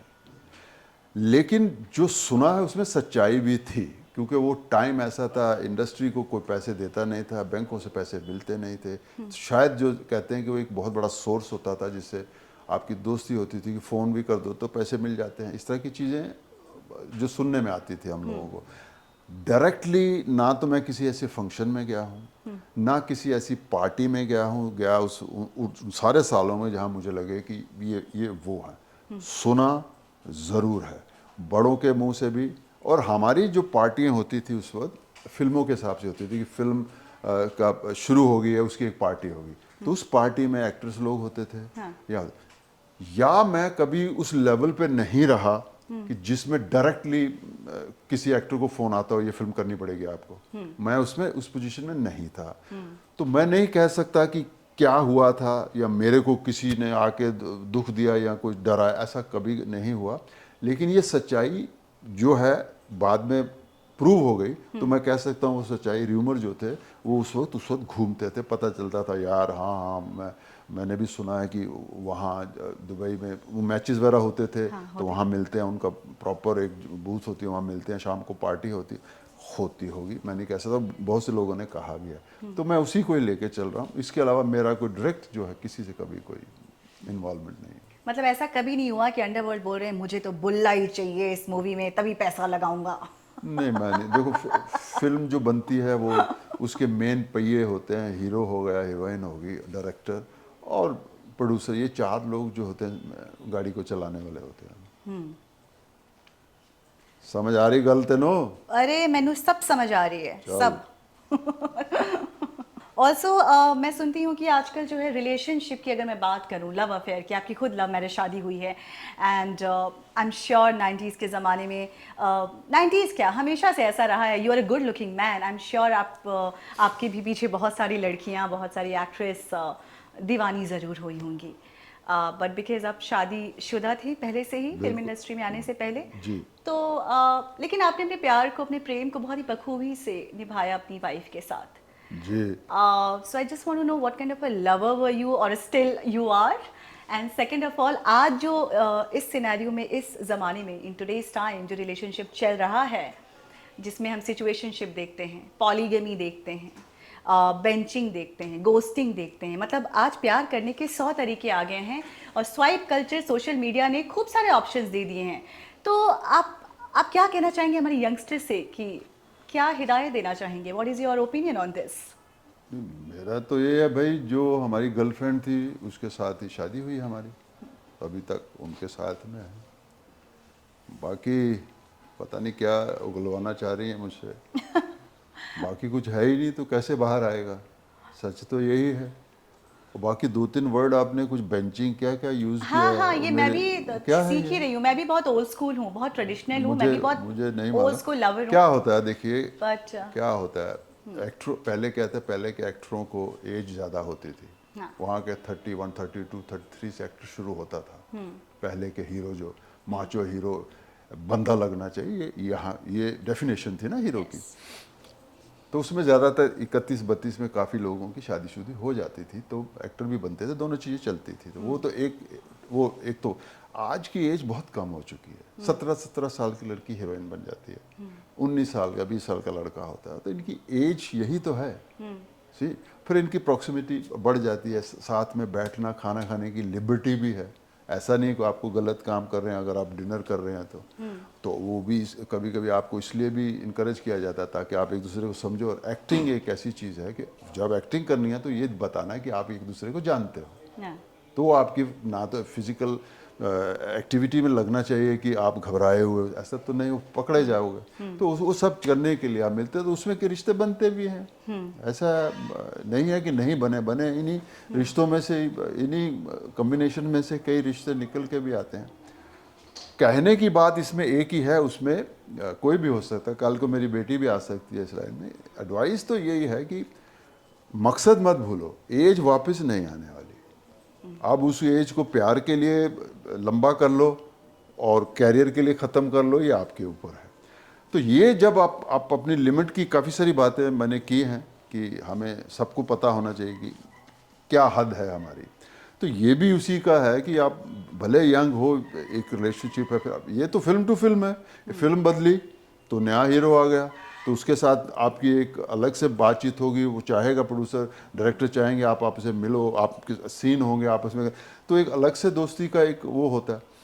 लेकिन जो बच्चे, चाहे लड़की हो या लड़का हो, अगर आप अपना मकसद भूल जाएंगे तो फिर स्लिप होने के बहुत चांसेस है। बारिश हो ना हो, आप स्लिप हो जाते हो, इससे बचिए, क्योंकि माँ बाप ने आपको एक आज़ादी दे दी, माँ बाप ने आपको खुशी के लिए उन्होंने कहा जाओ कर लो, जाओ अपना काम कर लो जो मन में, उनका ख्याल ज़रूर रखोगे। जब उनका दिल टूटता है, आवाज़ नहीं आती बट टूटता तो है ही है ना। बहुत खूब, आई एम श्योर आप सब समझ रहे होंगे सर की बात। अब ये छोटी सी लड़की घर से आई हुई है, एक कॉन्फिडेंस तो होगा ना इसके माँ बाप को, बिल्कुल बिल्कुल। वो भी उस कॉन्फिडेंस में वो कहता है मेरी मेरी बेटी कैमरामैन है, कैमरा वुमन है। कैमरामैन की बात हो रही है, हमारी डीओपी की। हैं? ध्वनि बंसल। ये बिलीव करता हूँ मैं। कई लड़कियां अभी, मैं शूटिंग नई जो यूनिट हैं उसमें सब पढ़ी लिखी लड़कियां हैं। हाँ। एक लड़की अभी मैं कर रहा था, मैं कि तू कहाँ यहाँ प्रोडक्शन में घुस गई? अच्छा, नहीं मुझे मजा आ रहा है, एंजॉय। कम तो देखते पढ़ी हैं ना लिखी हम है, लोग लड़कियों को प्रोडक्शन पढ़ी में। लिखी है। देखिए इसी से ही तो इंडस्ट्री के चेंजेस आए हैं ना। हाँ। पहले तो डरते थे ना, यहीं से तो आया। और ये ही सबसे खुशी की बात है Yes. कि आप कॉन्फिडेंस लेके आए हो, आप डर के नहीं आए, चोरी से नहीं आए हो, पढ़े लिखे हो। एक्सक्यूज मी, अभी आपने क्या बोला? ये कहने की पावर है आपके पास क्योंकि पढ़े लिखे हो, यही चाहिए था। Absolutely sir. सर ये अब हम लास्ट अपनी आखिरी पड़ाव पर आ गए ओह हैं, थैंक यू। जहाँ सुकून आ गया आपको। सीक्रेट रिवीलिंग सेगमेंट इसको कहते हैं, जहाँ पर मैं कुछ आर्टिस्ट के नाम लूँगी और आपको कहना है उनके लिए, कुछ तारीफ कर दें या बुराई कर दें, जो भी आप सोचते हैं। आमिर खान, फैंटास्टिक, सनी देओल। जबरदस्त, बंदा। इंडियन में काम किया था ना आपने? अरे 2-3 फिल्में की है कुड़ी है। हाँ, घातक घातक। घातक में था, इंडियन में था, एक और थी, जाल दी ट्रैप था, कुरुक्षेत्र। जाल द ट्रैप था। जाल द ट्रैप। बॉबी के साथ काम किया, पाजी के साथ काम किया, सबके साथ। तो कुछ ऐसा इंसिडेंट याद है क्या छोटा सा सनी देओल जी के साथ? सनी के चुप रहते थे, चुप रहते थे, तो जब चुप रहते तो आपको पता चल जाता है ना आदमी की हाँ। नेचर। तो बातें कम कम होती थी। और एक ही है मेरे ख्याल, मैं इसकी एक फिल्म की शूटिंग कर रहे थे तो हमें हैवी तलवार दे दी गई। टीनू वर्मा साहब उसके फाइट मास्टर थे, घातक। हाँ तो हैवी स्वॉर्ड दोनों को दे दी गई हाँ। कि अच्छा लगेगा। तो हैवी थी, करते करते वो दोनों का था, तो मेरी जो स्वॉर्ड स्लिप हो के उनके यहाँ कहीं कट गई। लगी। हाँ लगी, कितना लगा डीप मुझे नहीं, लेकिन लगा। और मुझे बहुत उसका पहुंचा, मैं बोला यार ये क्या हुआ। बट इसलिए कई जगहों पे कह भी चुका हूँ क्योंकि अच्छा लगता है कहते हुए, क्योंकि इसमें बड़ी इनकरेजिंग चीज़ है सबके लिए, सीख है इसमें। तो लंच हुआ, तो लंच में उन्होंने अपना लड़का भेजा मेरे पास, ये कहलवाने के लिए कि मुकेश को बोला हम ओके। ये बहुत बड़ी चीज़ है हम एक्टरों के बीच में, जब कुछ सीनियर एक्टर आपको इस तरह की, राज बब्बर साहब की मैंने बात की, हाँ हाँ हाँ हाँ। उसने मेरा बेस बनाया उन 4 लाइनों में। तो ये जो चीज़ें होती हैं, ये मेरे लिए सीख है कि ऐसा अभी मैं क्या कहूँ, क्या मैंने किस वक्त क्या किया, लेकिन मेरे ध्यान में होता है हमेशा कि जब नए बच्चे होते हैं, फाइट कर रहे हैं, उनके साथ क्या होता है, तो मेरी पूरी कोशिश होती है वो बिल्कुल उनको लगना ही नहीं चाहिए। तो जो सीखा है वो पास ऑन होता है। बट ये तभी होता है जब एक सीनियर से, क्योंकि हमेशा किसी भी डिपार्टमेंट में आपका और सीनियर का रिश्ता जो है ना, वो उसमें एक रहता है, डिस्टेंस। लेकिन उसमें कभी कभी बहुत खूबसूरत इंसिडेंट हो जाते हैं। My boss is very nice, है ना। यस। तो वो चीज़ें जो है बहुत इंपॉर्टेंट होती हैं, लेकिन वो चीज़ जब आप बॉस बनते हो फिर वो पास ऑन होती है। तो सनी के साथ अभी भी आपकी दोस्ती? दोस्ती यही कहूँगा, जहाँ भी, बहुत दिन हो गए अभी तो नहीं मिले उनसे, हाँ। लेकिन जहाँ भी मिले हैं मुझे पूरी यकीन है कि हम वहीं से शुरू हो जाएंगे जहाँ से छोड़ा था। क्या बात है, बहुत खूबसूरत। अमरीश पुरी जी? अमरीश जी मुझे बहुत पसंद थे क्योंकि उनके साथ बहुत फिल्में मैंने मेरी पहली फिल्में भी थी, और मुझे बहुत प्यार मुझसे मिलते थे। और कई बार जैसे होता है ना, मैं आई एम वॉचिंग यू, वो जो उनकी टैपिंग थी वो मुझे बहुत अच्छा फील कराती है कि कितने अच्छे इंसान थे वो। ये भी एक क्वालिटी है सीनियर्स की जो, बिल्कुल। क्योंकि हमारी प्रॉक्सिमिटी इतनी होती नहीं है जब सीनियर लोग होते हैं। हर आदमी का अपनी दुनिया बनी होती है, जी। तो उसमें से कई चीज़ें जब इस तरह निकलती हैं ज़िंदगी में तो उनका वो क्वालिटी। यादगार लम्हा बन जाता है। मिथुन चक्रवर्ती। हाँ, उनके साथ दादा तो दादा कमाल है। दादा यहाँ भी किया, फिर दादा का होटल था ऊटी में, हाँ। वहाँ उनके होटल में रहना, उधर ही रहते थे दादा, वहीं होते थे, शूटिंग भी वहीं करते थे, कई फिल्में की उनके साथ, मज़ेदार आदमी। और मैंने सुना वो आपके डीजे भी बने थे। हाँ, अरे किसने बताया, ये बड़ी कमाल की बात है। बताइए ना। उसमें उस फिल्म में मैं थे, मोहन जोशी साहब और जॉनी लीवर साहब, और कोई है तो ध्यान में नहीं। हमने ड्रिंक विंक की हुई थी तो, और दादा ने वहाँ डिस्को खोला, तो अब वो आदमी चला गया था। हाँ। तो हमने दादा को कहा, दादा डिस्को जाना है। अरे यार वो तो चला गया। हाँ। अच्छा ठहरो, वो अपना एक गाउन पहनते थे शाम को, पहन के आए तो डीजे वाली जगह चले गए, चलो कुछ करते रहे, बजाते रहे, तो बहुत बहुत नाचे हम लोग। Must have been so much fun Oh, yes, to yes, see him being a DJ yes yes. from disco dancer. और वो साथ में जॉनी लीवर हो तो और भी, तो वो बहुत अच्छा, एक वेरी, उसमें बहुत रिस्पेक्ट बनी उनके लिए। भाई देखो, इजीली कहते यार चला गया, कोई है नहीं जो हैंडल कर सके, लेकिन खुद आए हो। Beautiful. संजय दत्त। संजय दत्त के साथ भी शायद एक या दो फिल्में हैं, बहुत बातें नहीं हैं, लेकिन जब भी कहीं मिले हैं, अभी तो काफ़ी दिन हो चुके हैं उनके साथ मिले, लेकिन कोई ऐसा नेगेटिव बात तो है नहीं कोई। एरोगेंट नहीं है वो। नहीं, हम मिले हैं तो अच्छा से मिले हैं, क्योंकि मैं दूसरों का एक्सपीरियंस अपने में नहीं जोड़ता। मेरे साथ जो है मैं वही वही कहता हूँ, ठीक है ना। मैं ये नहीं कह सकता मैं उनको रोज मिलता था या ऐसा नहीं कह रहा हूँ, लेकिन जब भी कहीं मिले, वो एक रिस्पेक्ट जो होती है, उसमें आपको खुशी होती है कि मैं सीनियर हैं और इनके साथ काम किया हुआ, और उसी लैब से अच्छा लगता है। सलमान खान। सलमान बहुत ही फ्रेंडली भी रहा हाँ। और अच्छा इंसान है। फिल्में भी की, गर्व। गए कहीं घूमने घामने भी चले जाते थे शाम को, उसको भी लगता है कि घूमने फिरने वाला बंदा है। अच्छा। हाँ, शाम को पार्टी वार्टी करने का, पीने इकट्ठा खाने इकट्ठा वाले। कर लेना, चलना कहीं, तो वो तो रहते भी हैं उनकी, उसी तरह जहाँ भी जाते हैं लोग तो होते ही हैं चाहने वाले उनके।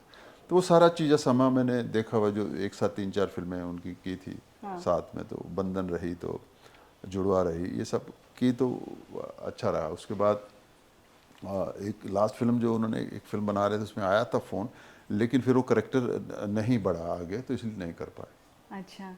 आप उन्होंने आपकी सलमान ने आपकी बॉडी की तारीफ ज़रूर की होगी। नहीं, मुझे इतना तो नहीं ध्यान में, कि बाकी एक रिस्पेक्ट तो रहती है, क्योंकि मुझे मालूम है शरीर वाले आदमी की मेहनत क्या होती है, क्योंकि मैं खुद इससे बहुत सीरियसली जुड़ा हुआ हूँ, तो एक रिस्पेक्ट हो जाती है उसमें। बाकी सलमान भी मेहनत तो करते हैं, इतनी उनकी लाइफ और मेरी लाइफ में फ़र्क तो है। वो जिस तरह की ज़िंदगी जीते हैं, वो उसमें से टाइम निकाल के अपना वो करना शरीर के लिए, ये बहुत बड़ी बात है, बहुत बड़ी। अभिषेक बच्चन। अभिषेक बच्चन से फिल्म तो एक ही की है, लेकिन कहीं आते जाते एयरपोर्ट में हेलो हाय हो जाती है, respectfully will meet each other. हाँ। डिम्पल कपाड़िया। डिम्पल जी से तो ज़माना हो गया, मैं उनके कभी सामने भी नहीं आया, क्योंकि शायद फिल्में की न, या फिर उस तरह की पार्टियों में मैं नहीं होता, या उस तरह के वहाँ नहीं होता, लेकिन बहुत दिन हो गए उनको देखा नहीं मैंने। धर्मेंद्र जी। धर्म जी को भी अब मिले बहुत दिन हो गए, बहुत दिन हो गए। कोई ऐसा पल जो आपको हमेशा याद रहेगा उनके साथ बिताए हुए, कोई ऐसे पल? वो धर्म जी के साथ जो शुरू में जो फिल्में की, तो मेरा थोड़ा सा घर से मैं कुछ मंगवाता था, हमेशा रहता था कि कभी कभी जैसे भुट्टा होता था, बॉयल भुट्टा मंगवा लिया जब नज़दीक में शूटिंग कर रहे हैं। हाँ। तो कभी कभी काले चने हमारे यहाँ ड्राई बनते हैं, उसमें प्याज व्याज डाल के नींबू, तो कभी इस तरह की चीज़ हो तो धर्म जी को एक आध बार खिलाया, तो बहुत खुश हुए खा के। भुट्टा उट्टा, पाजी भुट्टा घर से लाया, हाँ लो। चला। हाँ बहुत तो वो उसमें कुछ उस तरह के इंसिडेंट रहे उनके साथ में, लेकिन सीनियर तो बहुत है यार, उनकी तस्वीर मेरी अलमारी में लगी होती थी। अरे क्या बात है, लेकिन आपने अपने ड्रीम को तो जी लिया सब। आई मीन बहुत मज़ेदार है, कभी कुछ ऐसा नहीं काम के समय लगता था। जिंदगी से कोई शिकायत नहीं है अभी आपको? नहीं नहीं, शिकायत नहीं है, मेहनत है। मैं सिर्फ वो करता हूँ जो चाहते थे, उसके लिए छोड़ा भी बहुत कुछ, और उसमें रिस्क भी बहुत था, लेकिन उसको नहीं बदला मैंने कि अब यही रास्ता है, इसी को है, अच्छा है बुरा है, इसी में जाना है। मतलब मैं पूरे इंटरव्यू में एक चीज़ में ऑब्जर्व कर पाई कि आपको सारे सीनियर्स ने बहुत इज्जत दिया, बहुत रिस्पेक्ट दिया, बहुत एक्सेप्टेंस थी, बहुत प्यार दिया आपको, बहुत सिखाया, यस है ना? यस। क्योंकि मुझे लगता है कि उस वक्त वैनिटी का कल्चर ये सब होता नहीं था। ना ना ना ना, उसी में तभी तो इतना थोड़ा सी छोटी छोटी चीज़ें कर पाए ना। हाँ एक ही जगह बैठते थे, या थोड़ी दूर हो सकते हैं, सपोज धर्म जी वहाँ बैठे हुए हैं, तो वहाँ बैठे हैं तो कोई चीज़ है तो चले गए उनके पास, ये इस तरह की चीज़ें हुई हैं। लेकिन यस, ये फ़र्क ज़रूर है। अभी तो जितने एक्टर हैं उतनी वैन है, तो बहुत दायरा हर बढ़ गया। वैन वही है जो आपका प्राइवेट रूम है, आप नहीं जा सकते हाँ अंदर। हाँ। तो आप नॉक करोगे, नॉक भी तभी करोगे कि अगर आपको पता है कि दरवाज़ा खुलेगा। तो ये ना वो चीज़ें फिर होती हैं जो आपको रिस्पेक्ट करनी है। सबसे अच्छा खाना किसके घर से आता था?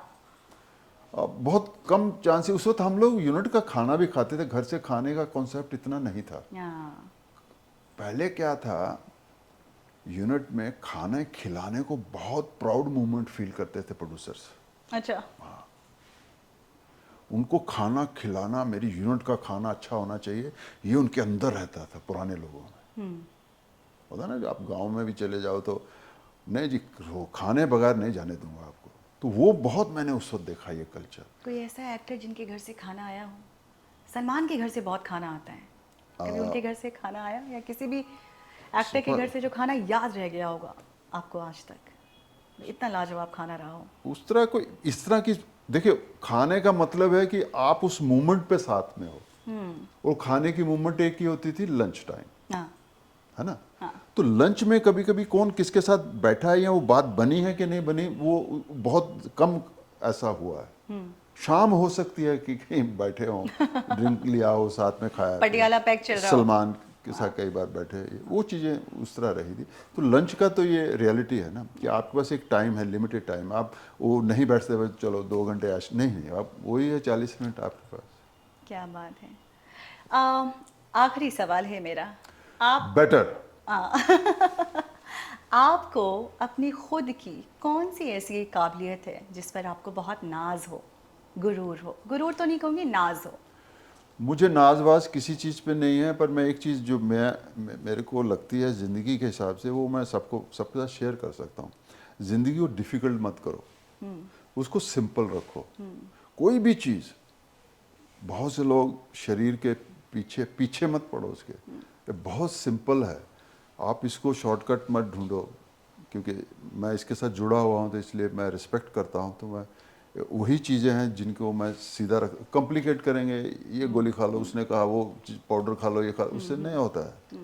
आपकी ईमानदारी से होता है। आप ईमानदारी से रिस्पेक्ट करो, इसको फॉलो करो, तो मुझे लगता है कि आपका ज़िंदगी भी और बाकी चीज़ें भी फिट बैठ जाती हैं। क्या बात है। अब जाते जाते एक और सवाल पूछूंगी कि आजकल आप फिल्मों के आवाज़ नहीं आएंगी ना। अरे एक सवाल और, आप मिलते कहाँ हैं आसानी से? और नहीं नहीं, ऐसा कोई नहीं। हाँ, तो आप आजकल नए जनरेशन के साथ फिल्में कर रहे हैं, और उनके साथ काम करने का आपका क्या तजुर्बा है, क्या एहसास है, किस तरह के हैं ये? फ़र्क तो है। उसमें एक तो जो उसमें नए यंग लोग आ गए हैं, पढ़े लिखे लोग आ गए हैं हर डिपार्टमेंट में, वो मुझे बहुत अच्छा लगता है देख के। और क्योंकि हमारे यहाँ पहले एजुकेशन इतनी नहीं थी, एक्सपीरियंस बहुत आता था। हाँ। अब एजुकेशन बिगनिंग में आ गई है, तो वो एक्सपीरियंस देखिए कहाँ से कहाँ ले जाएगा आपको। ओह। तो इसी तरह हर तरह की फिल्में हैं। जैसे अभी 2 फिल्में, ये जो मैंने आपको बताया, मेरे हस्बैंड की बीवी, और दूसरी बदनाम है, ये अपकमिंग हीरो है पंजाब का। उसकी फिल्म 25 को रिलीज़ हो रही है। 25 फरवरी? 25 फरवरी बैक को टू बैक release। इस हफ्ते 2 फिल्में हाँ, रिलीज है दो आपकी। दो हैं। फिर कनप्पा जो है, ये बहुत बड़ी फिल्म है। मोहन बाबू बहुत बड़ी एक्टर हैं वहाँ के, उनकी कंपनी है, उनकी सारी फैमिली के साथ मैंने काम किया हुआ है। मोहन बाबू जी टॉप हीरो रहे, फिर उनका बेटा विष्णु, वाह। उनका भाई, इन सब के साथ मैंने काम किया। ये फिल्म की खूबी कनप्पा की यह थी कि इसके लिए इन्होंने बहुत मेहनत की। न्यूजीलैंड में एक एक जगह खोजनी पड़ी, क्योंकि उतनी प्योर जगह चाहिए थी जिस तरह की हमारी कहानी है। तो वो सब मेहनत है। मैं 2 और फिल्में मैंने अभी की हैं, वो मुझे बहुत इंटरेस्टिंग, बहुत वजहों से इंटरेस्टिंग लगी। एक तो फारूक कबीर साहब हैं, उनके साथ मैं एक OTT की कर रहा हूँ फिल्म में, जिसमें सलाहकार नाम है उसका। हाँ, तो उनकी जो अप्रोच है काम के लिए, जो जो कैरेक्टर हम कर रहे हैं, जिस तरह के टेक्नीशियन तो हैं टॉप क्लास, सब कुछ है, लेकिन कभी कभी वो बिल्कुल ट्रू टू जो कैरेक्टर आप कर रहे हैं उसके नज़दीक आपको देखना चाहते हैं। तो ये भी हमारे लिए एक चैलेंज हो जाता है। फिर ये जब ट्रू होना है तो फिर उसकी सारी चीज़ें पकड़नी पड़ती हैं। तो जिस तरह का किरदार मैंने किया है उसमें वो मेरे लिए बहुत वो था, फिर उन्होंने करके भी बताया मेरे को, वो मुझे बहुत अच्छा लगा उनके साथ काम करके। यंग लोग हैं उसमें। तो फिर एक और फिल्म है जो अपने लक्ष्मण जी की कंपनी, जिन्होंने छावा फिल्म छावा बनाई जिनकी बनी है। इनकी कंपनी की फिल्म है वो, डिटेक्टिव। हाँ, तो उसमें भी देशमुख यंग डायरेक्टर हैं। तो वो जो अप्रोच जिस तरह ये देख कौशल का भाई, विक्की कौशल के भाई हैं उसमें, सनी कौशल, वो कर रहे हैं। काफ़ी हैं, कबीर बेदी साहब भी हैं इसमें, काफ़ी लोग हैं उसमें। तो वो जो मैं उनकी जो अप्रोच देख रहा हूँ काम करने का, या उनकी, देखिए सबसे पहले हमें डायरेक्टर की सोच मालूम होनी चाहिए कि डायरेक्टर हमसे क्या उम्मीद करता है। उसका थोड़ा सा ऊपर नीचे हम लोग कर सकते हैं, वो भी उसको ऐसा फील होता है, पता चल जाता है, डिस्कस करके। लेकिन उनकी जो अप्रोच है, जो उनकी सेंस है अभी फिल्मों को लेके यंग लोगों की, वो मुझे बहुत अच्छा लगता है कि वो एक चेंज है मेरे लिए। तो पहले एक तरह की फिल्में हम करते थे, चाहे यहाँ हो या साउथ हो, अब एक तरह की फिल्म है जिसमें मुझे अपने आप को उसमें ढालना है। आपके तो लिए भी एक चैलेंज हाँ, है। मेरे लिए वो चैलेंज हो जाता है, और मुझे बहुत अच्छा खुशी है इस बात की कि यंग जनरेशन भी हमारी नए सिनेमा में इन्वॉल्व है। तो यंग जनरेशन की बात हो रही है, तो यहाँ पे आपके कौन से फेवरेट एक्टर जो आपको लगता है कि बहुत प्रॉमिसिंग है, बहुत चैलेंजिंग है और बहुत टैलेंटेड है अभी के लॉट में? नहीं, अभी के लॉट, क्योंकि मैं शायद कहूँ कि मुझे सब मालूम है कि का मुझे नहीं मालूम, लेकिन अभी भी मुझे कई एक्टर जो हैं, जिसमें आपने के मेनन जो हैं, आपने नवाजुद्दीन हो गए, इस ये जो लॉट है, ये सीखना तो है। तो इन लोगों को वॉच करते हैं तो सीखने को काफ़ी कुछ मिलता है अपने को। और मैंने सुना आपको विकी कौशल और रणबीर कपूर भी बहुत पसंद है। विकी कौशल को मैं बहुत ऊपर रखता हूँ एज एन एक्टर। हाँ, विकी कौशल बहुत ही टैलेंटेड एक्टर है भाई। चाहे उरी ले लो, मन मर्जियाँ ले लो, और संजू की एक फिल्म आई थी संजू, जिसमें उसने जो रोल किया था। हाँ। अब से देखिए, ये रोल बिल्कुल ही मैच नहीं करते, सब ऐसे है। तो बिल्कुल कितने कितने अंदर अलग अलग तरह का अलग स्क्रिप्ट उन्होंने पकड़ा। पकड़ा और किरदार किए हैं। तो मैं आई एम वेरी हैप्पी। और एक्ट्रेस में कौन पसंद है? मुझे अभी की 3-4 आलिया बहुत मुझे वो लगती हैं। सैफ साहब की बिटिया मुझे बहुत मजा सारा आता अली है। खान। सारा को देख के बहुत ही कॉन्फिडेंस लड़की है। हाँ, वो कहाँ कहाँ चली जाती है घूमने। हाँ, वो शिव भक्त थे वो। तो यही आपका कॉन्फिडेंस है ना, पॉजिटिव बातें। आप अपना टाइम कैसे सीखने में लगा रहे हो, वो यही एज है सीखने की। तो आप जा रहे हो, वंडरफुल, बहुत अच्छा लगता है देख के। बॉम्बे में कोई ऐसी जगह जहाँ आप खाना बहुत पसंद करते हैं और हम रेकमेंड करेंगे हमारे व्यूअर्स को? देखिए, मैं दूर तो नहीं जाता, मेरा बेटा मुझे कभी कभी ले जाता है दूर, जब मैडम को खाना होता है। मैं जहाँ रहता हूँ वॉकेबल डिस्टेंस पे, मैं एम वेरी हैप्पी जहाँ मैं चला जाता हूँ। इसलिए मैं बिल्कुल राइट आदमी नहीं हूँ इस जगह के बारे में कि मुझसे पूछा जाए कि खाना कहाँ का। So no particular favourite restaurant? नहीं, वो होंगे कहीं, जैसा दिल किया कभी खाना है तो उस तरह, लेकिन मैं स्पेशली जाऊँ नहीं, वो नहीं है, अब है नहीं मेरा। जोमेटो हो जाता है, घर में आ जाता है। हाँ, जैसे उनका मन हो वैसा कर लेते हैं। नज़दीक है तो सबसे पहले प्रायोरिटी है, कहाँ चलना है, मैं खुद यहाँ चलें, हाँ अच्छा ठीक है, अगर उनका मन वैसा होता है। या कभी कभी वो ले जाते हैं दूर, तो चलता है। बट मैं यही कहूँगा कि मैं बिल्कुल वो नहीं हूँ कि जो आपको बता सकूँ वो जो चीज़ है, वो जो चीज़ है, ऐसा नहीं है। कैसा लगा आपको मेरे साथ इंटरव्यू करके? अच्छा सवाल थे जिसमें मन किया बात करने का, और उसमें कुछ था कि कुछ कहा जाए। अच्छे सवाल थे तुम्हारे। Thank you sir. Very good. I wish you good luck, all the best. This is our second time. Second time हाँ, and many more to go. जल्दी मिलेंगे। All the best. Thank you, I wish sir. You good luck, good life and good And future. all the best wishes for all your upcoming films, sir. Thank you dear, thank you very much. Well, this was Mukesh Rishi with us, and that's a wrap now. And I will see you in another video. And please keep subscribing to our channel, Filmy Mantra, and also let me know in the comment section what do you think about this interview. This was me, Nandini Roy, signing off. Take care.